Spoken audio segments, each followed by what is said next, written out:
Friends, welcome to my channel. मैं मोहिनी। कैसे हैं आप सभी लोग? आई होप आप सभी लोग अच्छे होंगे। फ्रेंड्स, टाइटल देख के आपको पता ही चल गया होगा आज हम किस बारे में बात करने वाले हैं। चलिए ज़्यादा टाइम ना वेस्ट करते हुए सीधे मुद्दे पे आगे बात करते हैं।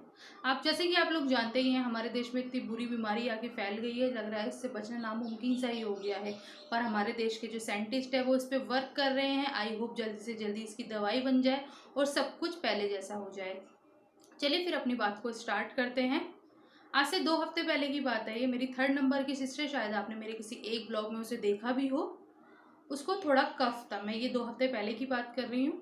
थोड़ा ही कफ था, ज़्यादा कफ नहीं था। तो मेरी मदर ने, आमतौर पे जो हमारे घर में कफ सिरप रखा ही रहता है, मेरी मदर ने उसको वो पिलाया, पर उससे उसे बिल्कुल भी फ़र्क नहीं पड़ा। फिर दिन पे दिन उसका कफ और बढ़ता रहा। हमने अपने फैमिली डॉक्टर से बात की।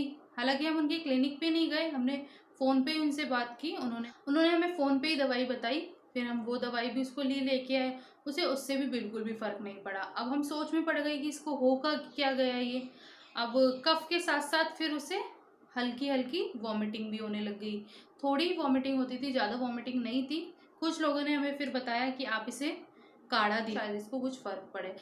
मेरी मदर फिर सुबह शाम काढ़ा बना के देने लगे। इसको काढ़े से भी बिल्कुल भी फर्क नहीं पड़ा। और काढ़ा, जैसे कि आप लोग जानते ही हैं, इतना गर्म होता है। काढ़ा पी के उसका ये पूरा गला, पूरे माउथ में बहुत छाले हो गए। अब वो ना खाने की, ना किसी से बातचीत करने की, वो किसी चीज़ की नहीं रही।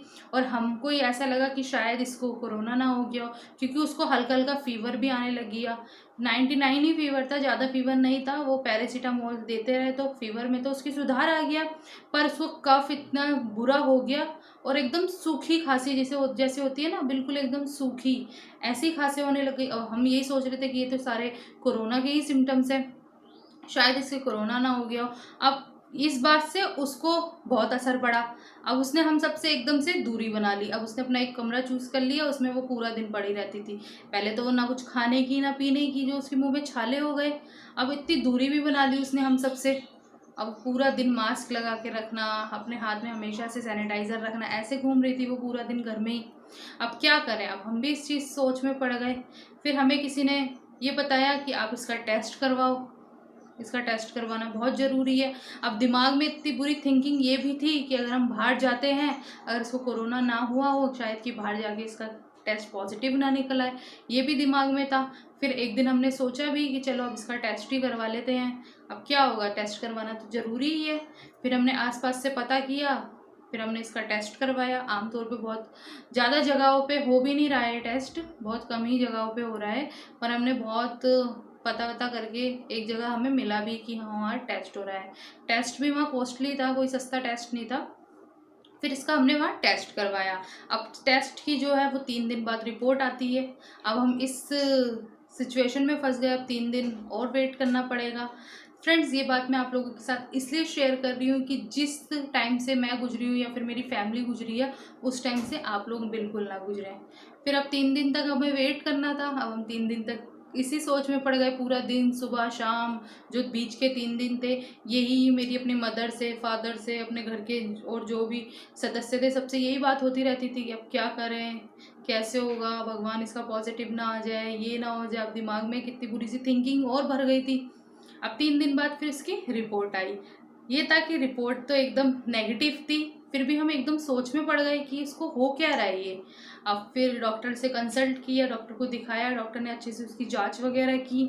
सैंपल लेते हुए ही डॉक्टर ने उसकी और भी तरह की टेस्ट वगैरह भी लिख दिए थे कि शायद कोरोना ना हो, कोई और प्रॉब्लम हो। और जैसे कि मैं आप लोगों को बता दूं, कोरोना का सैंपल नाक से और मुंह से लिया जाता है। फिर उसका टेस्ट के लिए और भी टेस्ट करवाए। फिर उसका टेस्ट तो नेगेटिव आ गया। फिर बाद में एंड में पता चला कि उसको चेस्ट इन्फेक्शन हो गया। चेस्ट इन्फेक्शन की वजह से उसको ये सब चीज़ें हो रही है। तो मैं भगवान का बहुत ज़्यादा शुक्रिया अदा करती हूँ इस चीज़ में कि इसका कोरोना नेगेटिव ही था। भगवान सबका ही कोरोना नेगेटिव ही आता रहे, किसी का पॉजिटिव ना आए। पर यह है कि जिस टाइम से मैं गुजरी हूँ, उस टाइम से आप लोग ना गुजरें। आप ये ना सोचें कि एक ही प्रॉब्लम रह गई है, सिर्फ एक ये कोरोना ही रह गया, और भी बीमारियां हैं पूरे देश में, वो भी हो सकती है। और जिस इंसान को ऐसी कुछ भी ऐसी प्रॉब्लम है, आप उसके साथ बिल्कुल संपर्क में रहें, उससे पूछें कि क्या हुआ है क्या नहीं हुआ है। दिमाग में यही ना भरते रहें कि हाँ इसको कोरोना हुआ है। तो चलिए, ये बात मैं आपको बहुत ज़्यादा बताना चाहती थी। मेरे पास लाइव का ऑप्शन नहीं है तो मैं आपको लाइव में नहीं बता पा रही थी, इसलिए मैंने इसके ऊपर एक ब्लॉग बनाया। आई होप आपको ये ब्लॉग अच्छा लगा हो। आप इस बात पे ज़रूर अमल कीजिएगा। और फ्रेंड्स, अगर आप मेरे चैनल पर न्यू हैं तो प्लीज़ मेरे चैनल को सब्सक्राइब कीजिएगा, साथ ही साथ बेल आइकन ज़रूर प्रेस कीजिएगा। बेल आइकन प्रेस करने से आने वाली वीडियो की नोटिफिकेशन आपको मिलती रहेंगी। और मैं एक चीज़ और बता दूं, मेरी सिस्टर अब बिल्कुल अच्छी तरीके से ठीक है, उसको अभी थोड़ा सा ही कफ है और धीरे धीरे वो पूरी तरह से ठीक भी हो जाएगा। चलिए फिर मिलते हैं एक नेक्स्ट वीडियो के साथ। बाय।